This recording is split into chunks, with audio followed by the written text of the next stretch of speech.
Jaya Radha Madhava Punya Bihari.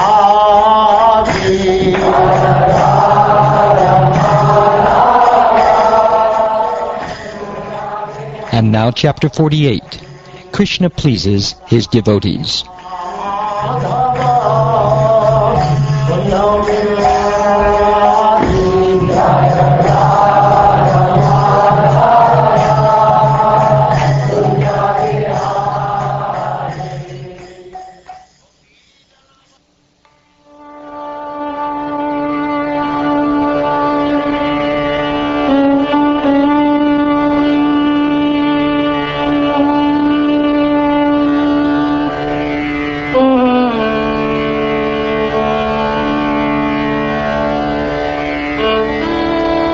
Shukdev Goswami said, next, after assimilating Uddhava's report, Lord Krishna, the Supreme Personality of Godhead, the omniscient soul of all that be, desired to satisfy the serving girl Trivikra, who was troubled by lust. Thus he went to her house. Trivikra's home was opulently appointed with expensive furnishings and replete with sensual accoutrements meant to inspire sexual desire. There were banners, rows of strung pearls, canopies, fine beds and sitting places, and also fragrant incense, oil lamps, flower garlands, and aromatic sandalwood paste. When Trivikra saw him arriving at her house, she at once rose from her seat in a flurry. Coming forward graciously with her girlfriends, she respectfully greeted Lord Achyuta by offering him an excellent seat and other articles of worship. Uddhava also received a seat of honor, since he was a saintly person, but he simply touched it and sat on the floor. Then Lord Krishna, imitating the manners of human society, quickly made himself comfortable on an opulent bed.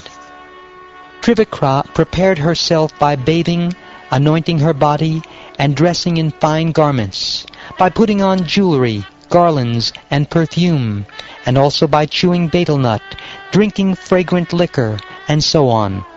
She then approached Lord Madhava with shy, playful smiles and coquettish glances. Calling forward his beloved, who was anxious and shy at the prospect of this new contact, the Lord pulled her by her bangled hands onto the bed. Thus he enjoyed with that beautiful girl, whose only trace of piety was her having offered ointment to the Lord. Simply by smelling the fragrance of Krishna's lotus feet, Trivikra cleansed away the burning lust Cupid had aroused in her breasts, chest, and eyes. With her two arms she embraced between her breasts her lover, Sri Krishna, the personification of bliss, and thus she gave up her long-standing distress. Having thus gotten the hard-to-get Supreme Lord by the simple act of offering him body ointment, unfortunate Trivikra submitted to that Lord of Freedom the following request. O beloved, please stay here with me for a few days more and enjoy. I cannot bear to give up your association, O lotus-eyed one. Promising her the fulfillment of this lusty desire, considerate Krishna, Lord of all beings, paid Trivikra his respects, and then returned with Uddhava to his own supremely opulent residence. Lord Vishnu, the Supreme Lord of all lords, is ordinarily difficult to approach. One who has properly worshipped him and then chooses the benediction of mundane sense gratification is certainly of poor intelligence, for he is satisfied with an insignificant result. Then Lord Krishna, wanting to have some things done, went to Akrura's house with Balaram and Uddhava. The Lord also desired to please Akrura. Akrura stood up in great joy when he saw them, his own relatives, and the greatest of exalted personalities coming from a distance. After embracing them and greeting them, Akrura bowed down to Krishna and Balaram, and was greeted by them in return. Then, when his guests had taken their seats, he worshipped them in accordance with scriptural rules. O King, Akrura bathed the feet of Lord Krishna and Lord Balaram, and then poured the bath water on his head.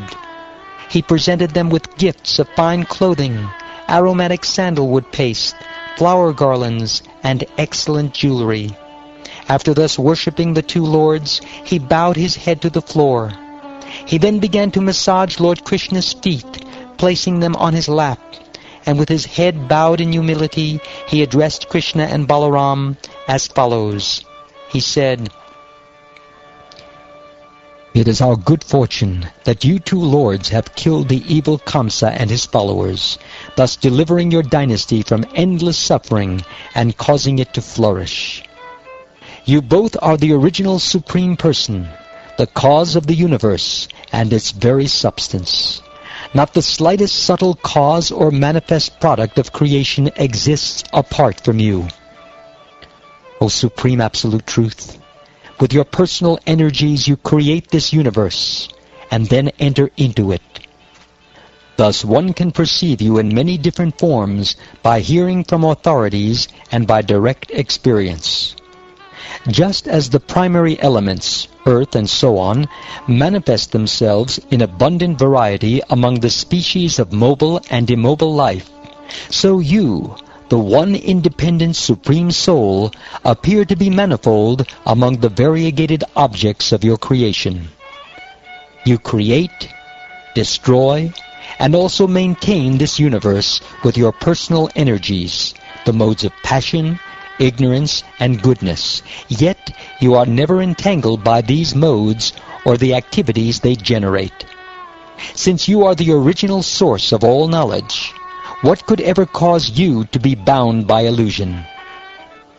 Since it has never been demonstrated that you are covered by material, bodily designations, it must be concluded that for you there is neither birth in a literal sense nor any duality.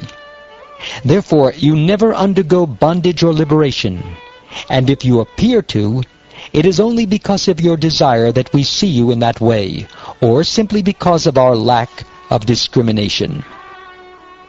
You originally enunciated the ancient religious path of the Vedas for the benefit of the whole universe. Whenever that path becomes obstructed by wicked persons following the path of atheism, you assume one of your incarnations, which are all in the transcendental mode of goodness. You are that very same Supreme Person, my Lord, and you have now appeared in the home of Vasudeva with your plenary portion. You have done this to relieve the earth's burden by killing hundreds of armies led by kings who are expansions of the demigods' enemies, and also to spread the fame of our dynasty. Today, O Lord, my home has become most fortunate because you have entered it. As the Supreme Truth, you embody the forefathers, ordinary creatures, human beings, and demigods, and the water that has washed your feet purifies the three worlds. Indeed, O Transcendent One, you are the spiritual master of the universe. What learned person would approach anyone but you for shelter, when you are the affectionate, grateful, and truthful well-wisher of your devotees? To those who worship you in sincere friendship, you reward everything they desire, even your own self, yet you never increase or diminish. It is by our great fortune, Janardhan, that you are now visible to us, for even the masters of yoga and the foremost demigods can achieve this goal only with great difficulty.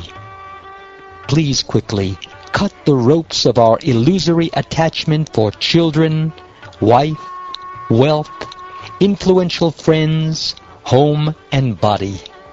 All such attachment is simply the effect of your illusory material energy.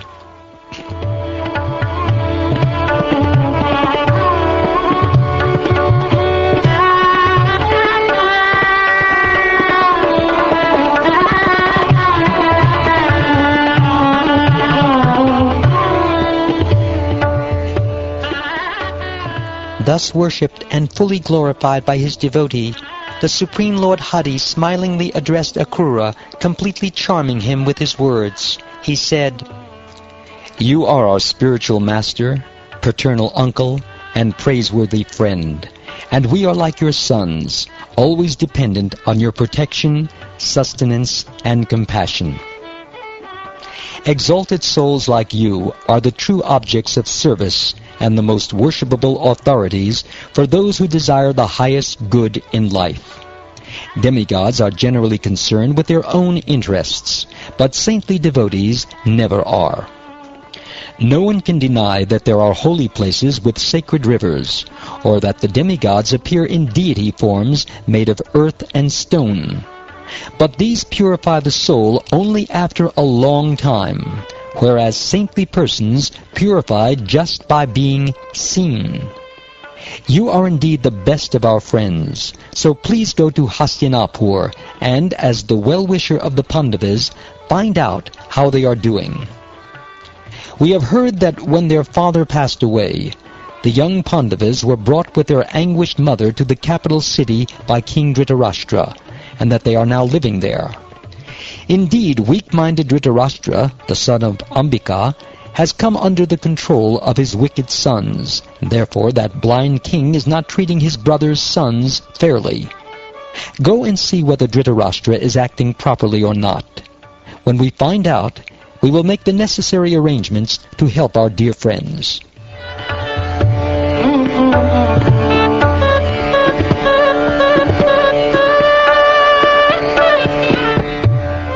Thus fully instructing Akrura, the Supreme Personality of Godhead Hari then returned to his residence, accompanied by Lord Sankarshan and Uddhava.